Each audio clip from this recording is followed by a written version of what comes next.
இன்றே டவுன்லோட் செய்து உங்கள் ஃபேவரட் ஷோக்களை என்ஜாய் பண்ணுங்க. சிபி சார், எங்க இருக்கீங்க? நான் தான் சொன்னேனே, ஒரு முக்கியமான வேலையா வெளியே போயிட்டு இருக்கேன்னு. நான் போகும்போதே சொன்ன சீக்கிரம் வாங்கன்னு. ஆமா, என்ன விஷயம்?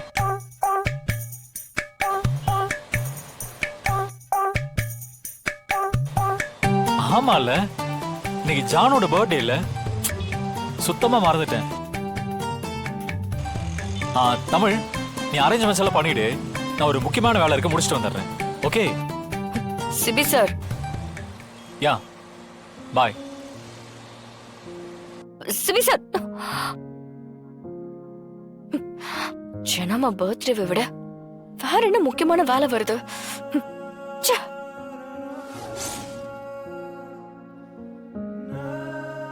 சோ யாரும் அவங்களா வரல.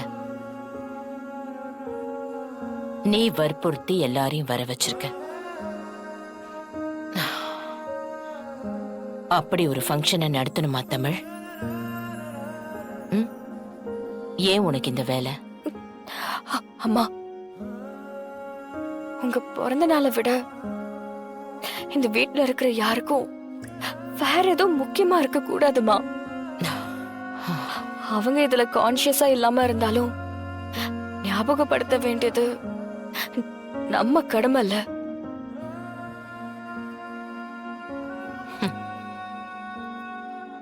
தமிழ், அன்பை வற்புறுத்தி கொண்டு வர முடியாது. அவங்களுக்குன்னு பிரியாரிட்டிஸ் இருக்கு. இப்போ நீ ஃபோர்ஸ் பண்ணதுனால அவங்க வந்திருக்காங்க, கிஃப்ட் கொடுத்திருக்காங்க. ஆனா இது எதுவும் உண்மை இல்ல தமிழ். நீங்க ஜனமாவோட பர்த்டேவை மறந்துட்டீங்க. கொஞ்சம் கூட உங்களுக்கு அக்கறை இல்லைன்னு நான் உங்களை கொஞ்சம் திட்டிட்டேன். எப்போ? என் காதல் எதுவும் விழலையே. நான் போன் பண்ணப்போ நீங்க போனை கட் பண்ணீங்கல்ல, அப்போ தானே உங்களை திட்டிட்டு இருந்தேன். நீ இதுக்கு மட்டுமா திட்டுவ? என்ன திட்டணும்னா உனக்கு தான் நிறைய காரணம் இருக்குமே. சரி பரவாயில்ல, விஷயத்த சொல்லு. நீங்க ஜனமா பர்த்டேவை மறக்காம அவங்களுக்கு கிஃப்ட் வாங்குறதுக்காக மதுரை வரைக்கும் போயிருக்கீங்க. ரொம்ப வருஷமா ஜனமாவால வாங்க முடியாத ஒரு ப்ராப்பர்ட்டியை வாங்கி அவங்கள சந்தோஷப்படுத்திருக்கீங்க. அப்படிப்பட்ட உங்களை புரிஞ்சுக்காம நான் வர நல்லா திட்டேன். அதுக்கு என்ன இப்போ? சாரி. அடேங்க அப்பா, இந்த ஒரு வார்த்தை சொல்றதுக்கு தான் இவ்வளவு கான்வர்சேஷனா? ஆமா.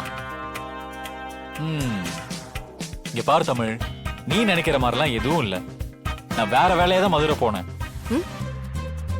சரி, போன இடத்துல ஜானுக்காக ஏதாவது பண்ணணும்னு தோணுச்சு. அதான் உடனே போய் அந்த ப்ராப்பர்ட்டியை பேசி வாங்கினேன். மத்தபடி நான் சென்டிமெண்டலான ஆள்லாம் கிடையாது. அது எனக்கு எப்பவும் வராது. உன் சாரி எல்லாம் எனக்கு தேவையில்லை, நீயே வச்சுக்கோ. Good night. இவர் நல்லவரா கெட்டவரா? ஒரு நேரம் அப்படி பேசுறாரு, இன்னொரு நேரம் இப்படி பேசுறாரு. நல்லது பண்ணிருக்கீங்கன்னு அப்ரிஷியேட் பண்ண வந்தா இல்லங்கிறாரு. இவர் புரிஞ்சுக்கவே முடியலையே. என் அம்மாவால இத்தனை வருஷமா சாதிக்க முடியாத விஷயத்த சின்ன பொண்ணு நீ நேத்து வந்தவ 6 மாசம் 1 வருஷத்துலலாம் சாதிக்க முடியாது தமிழ். டைம் எடுக்கும். ஆமாமா, இனி நான் என் லைஃப்ல எதை பத்தியுமே யோசிக்க கூடாது. நான் டிஸ்ட்ராக்டே ஆக கூடாது. ஜனமா எனக்கு கொடுத்த பொறுப்பு எல்லாத்தையும் நான் ஒவ்வொன்னா சரி பண்ணணும். அது மட்டும்தான் ஜனாமாவுக்கு மறுபடியும் என் மேல நம்பிக்கையை கொண்டு வரும். அந்த நம்பிக்கை தான் உன்னையும் இந்த வீட்டுக்குள்ள சேர்க்க வைக்கும். இதுக்கு அழுவுற? உன் நல்ல மனசுக்கு நீ நினைக்கிறது எல்லாமே நல்லபடியா நடக்கும் தமிழ். சரி, நான் கேட்டதுக்கு நீ பதிலே சொல்லலையே. பர்த்டே நல்லபடியா முடிஞ்சுதா? எல்லாரும் வந்தாங்க தானே? எல்லாரும் வந்தாங்க. ஆனா யாரும் விருப்பப்பட்டு அந்த பர்த்டே செலிப்ரேஷன்ல கலந்துக்கல. எல்லாரையும் நான் கட்டாயப்படுத்தி அதுல கலந்துக்க வைக்க வேண்டியதா ஆயிடுச்சு. சரி, எப்படி வந்தா என்ன? அம்மாக்கு சந்தோஷம் தானே? மா, அவங்களுக்கு இதெல்லாம் தெரியாதுன்னு நினைச்சியா? அவங்க எல்லாத்தையுமே கண்டுபிடிச்சிட்டாங்க. எல்லாமே செயற்கையா இருக்கு, இதுல உண்மையே இல்ல அப்படின்னு சொன்னாங்க. மனசு உடைஞ்சிருச்சுமா. இதுக்கு இந்த பர்த்டேவே பண்ணாம இருந்திருக்கலாம்னு தோணுச்சு. ஆனா அடுத்த பர்த்டேக்குள்ள எல்லாத்தையுமே சரி பண்ணி ஆகணுமா?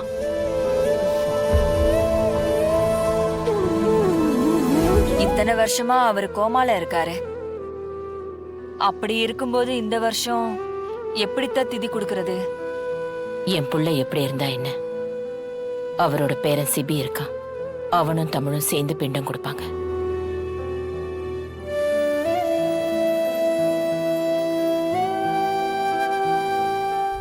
அத்தை, அது எப்படி சரியா வரும்? பெத்த பிள்ளைங்க தான் அத்தை அதை செய்யணும். நம்ம சிபிய கூட ஒரு வகையில சேர்த்துக்கலாம். ஆனா தமிழ் ரத்த பந்தமே இல்லையே, அவளால எப்படி இதை செய்ய முடியும்? இது சரியா இருக்கிற மாதிரி தெரியல அத்தை.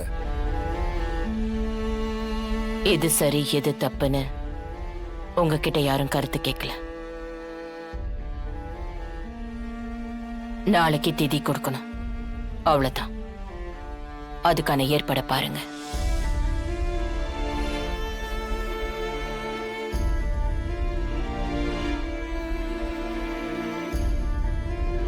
அண்ணே, அத்தை மாமா விஷயத்த ரொம்ப சென்டிமெண்டா யோசிக்கிறாங்க. அவங்க விருப்பப்படியே செய்யட்டும். நீ ஏன் முட்டுக்கட்டை போட்டுட்டு இருக்க? ஆமா, நான் முட்டுக்கட்டை போட்டுதான் எதுவும் நடக்காம இருக்குது பாரு. ஏதோ பண்ணுங்க, நான் கூட வந்து நிக்கிறேன். இப்படி பேர பசங்க அவங்க மனைவி எல்லாம் செய்யக்கூடாதுமா.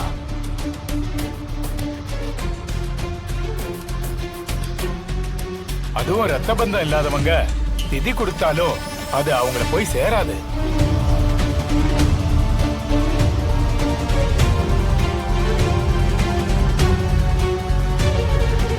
அவங்க சொந்த பிள்ளைங்க செய்யும் போதுதான் அவங்க ஆத்மாவுக்கு முக்தி கிடைக்கும். ஐயா, இதெல்லாம் நான் இவங்க கிட்ட ஏற்கனவே சொல்லிட்டேன். அவங்க முடிவா இதை செய்யணுங்கிறாங்க. உட்காந்து அவங்க சொல்றத மட்டும் செய்யுங்க. எதுக்கு தேவையில்லாம பேசிக்கிட்டு? சொல்றத செய்யறதுக்குன்னா அத நீங்களே செஞ்சிடலாமே, அப்புறம் நான் எதுக்கு?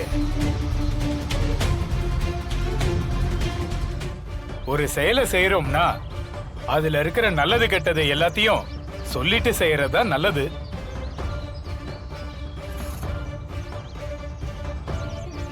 அம்மா,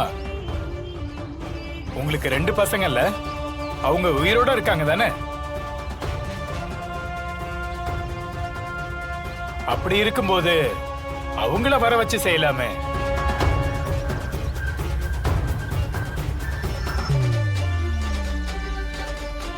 அவங்க இருக்கும்போது மத்தவங்கள வச்சு செய்யறது அது முறை இல்லம்மா. உங்க புருஷனோட ஆத்மா அதை ஏத்துக்காதுமா.